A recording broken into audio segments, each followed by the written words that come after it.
ఒకప్పుడు మనం టీడీపీలు ఉన్నప్పుడు తెలంగాణ బలిదేవత సోనియా గాంధీ అంటేవి. బలిదేవత అని చెప్పి ఆమెకు బిరుదు ఇవ్వండి, అప్పుడు సరిగ్గా సరిపోతుంది. ఆమె నైజానికి, ఆమె చేసిన నీచమైన పనులకు 1000 మందిని బలి తీసుకున్నందుకు ఎగ్జామ్ రాగానే తెలంగాణ ఇచ్చిన దేవత అంటాం.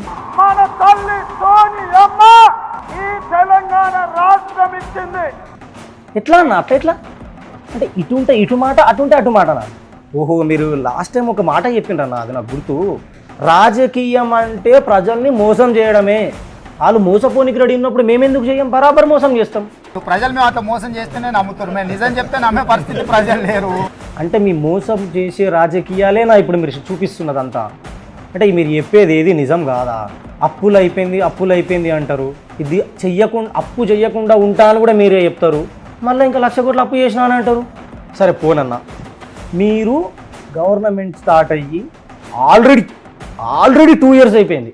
ఆల్రెడీ हमने बोल दिया, ऑलरेडी caution किया. మరి ఇంకా హామీలు ఎప్పుడు ఇస్తాం? మీరు చెప్పండి, డైరెక్ట్ చెప్పండి అన్న. మీతో కాదు, మేము ఇయ్యము, మా దగ్గర లేవు అంటే చెప్పేయండి. తెలంగాణ ప్రజలు మంచోళ్ళు, అర్థం చేసుకుంటారు. అట్లీస్ట్ గవర్నమెంట్ మంచిగా నడవాలనే కోరుకుంటారు అందరూ. కానీ మీరు ఎంతసేపు లాగలలా తొండలేసి కొడతా వీళ్ళని బట్టే బాసులు అంట, ఈ మాటలు ఇవి మానుకోండి అన్న.